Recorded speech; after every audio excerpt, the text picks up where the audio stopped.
temas mais explorados pela imprensa nos últimos dias tem sido as investigações que estão sendo conduzidas pelo Congresso Nacional a partir de denúncias de atividades ou procedimentos irregulares. O que acontece? Um grupo de parlamentares, eles são designados para resolver o assunto a fim de julgar, de corrigir e até mesmo de condenar aquelas pessoas que estão envolvidas em supostos delitos, supostas corrupções, roubos.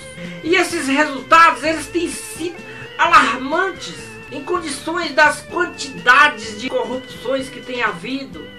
E também tem sido alarmante em relação por causa das pessoas de alto gabarito que estão cometidas, que estão até mesmo envolvidas com crime organizado, com tráfico de drogas, com tráfico de influências, com desviados das obras públicas, da receita, obras fantasmas, obras superfaturadas.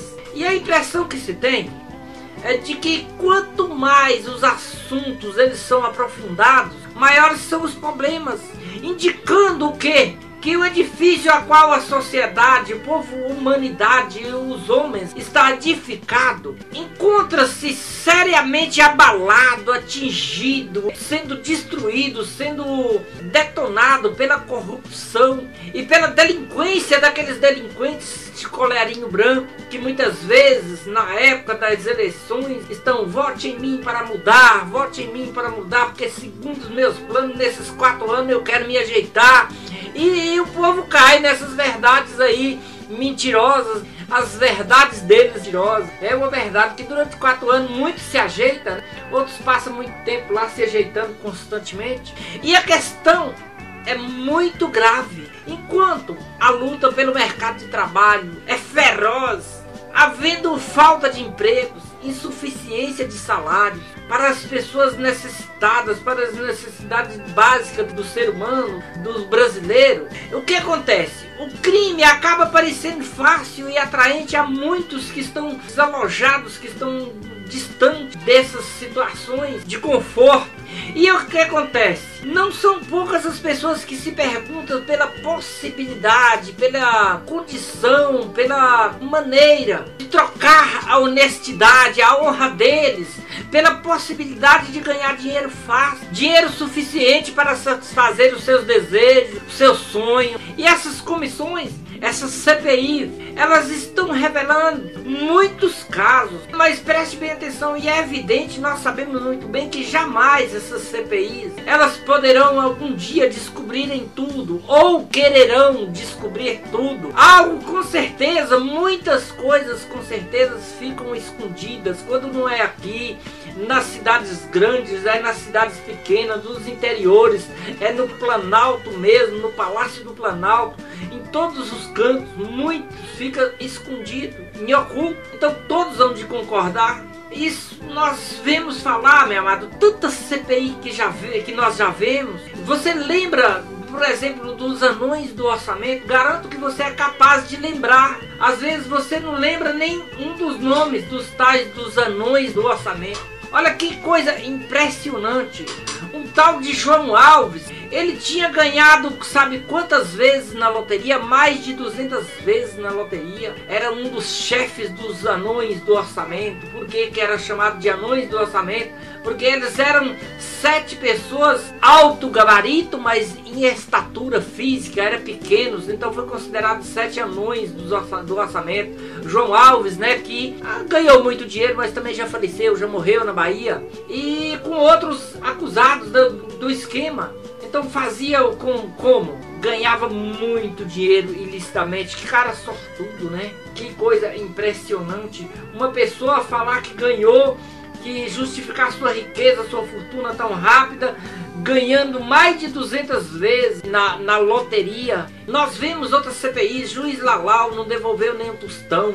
E acaba essas CPIs não dando em nada, Paulo Maluf foi liberado porque a prova foi retirada do processo, né? Outras CPIs que aconteceu por aí. Nós vemos que algo com certeza sempre fica oculto. E nós perguntamos então, seria possível algum dia haver uma investigação capaz de expor todos esses aproveitadores, esses corruptos, ladrões que andam explorando, enriquecendo em cima da desgraça, da pobreza alheia, das pessoas simples?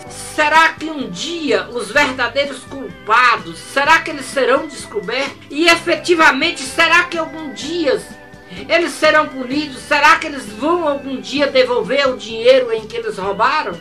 E esse tema parece uma aparência moral e justa. Mas no entanto, meu amado, pensa uma coisa. É difícil nós esperarmos julgamentos humanos totalmente corretos e imparciais se nós considerarmos que nossas leis estão totalmente arcaicas e os próprios juízes, com exceção alguns, eles apresentam muitas falhas. Então eu me pergunto, nós podemos esperar justiça na terra?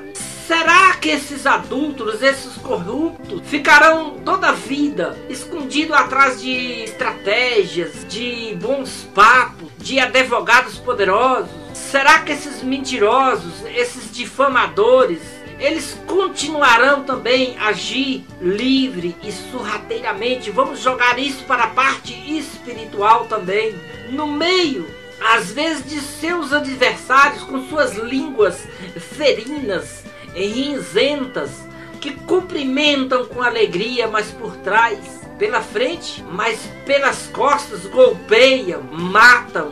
Agora preste atenção, será que um Deus justo está observando esse tipo de pessoas como se não importasse com a iniquidade desses homens, enquanto eles continuam lá vivendo como se fosse o seu próprio juiz, perdoando a si mesmos? Será que essas pessoas que estão se justificando a si mesmos e eliminando a justiça de Deus, a justiça divina que é reta de Deus, será que a CPI dos céus, a da terra, acaba em pizza? A da terra acaba em pizza. Agora, será que a CPI dos céus acabará em pizza? Na verdade, meu amado, nós vemos que Deus ele está conduzindo diariamente uma séria e permanente investigação de toda a vida do ser humano.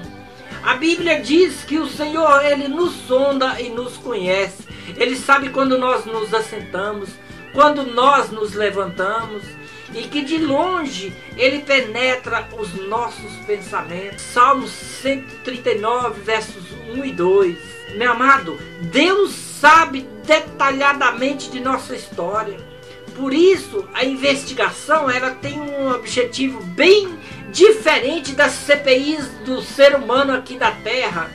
Porque a CPI de Deus, a principal meta dela, da CPI de Deus, é não punir os culpados, mas salvá-los. João 3, versos 16 e 17. Meu amado, não há necessidade de muito esforço para nós percebermos que, independente de nossos atos, a nossa pessoa já é errada. Nós cremos que diante da menor abertura para que o brilho da palavra de Deus nos ilumine, Ele nos faz reconhecer a nossa condição pecaminosa, a nossa condição de fraqueza, de distância de Deus, de distantes da palavra de Deus. Mas louvado seja o Senhor, porque ao sermos capturados pela luz de Deus, o Senhor ele vem nos oferecer uma oportunidade de arrependimento. E é bem possível que jamais nós estejamos acomodados ou condenados pelo Congresso Nacional, ou estarmos sendo julgados por uma CPI do Congresso Nacional. Isso não impedirá que o Espírito de Deus, que é reto, justo e poderoso, ele nos convencerá a cada homem do reto juízo de Deus. João capítulo 16, versos 8, 11. E quando isso acontecer, que o Espírito de Deus ele nos convencerá da justiça, do juízo e do pecado,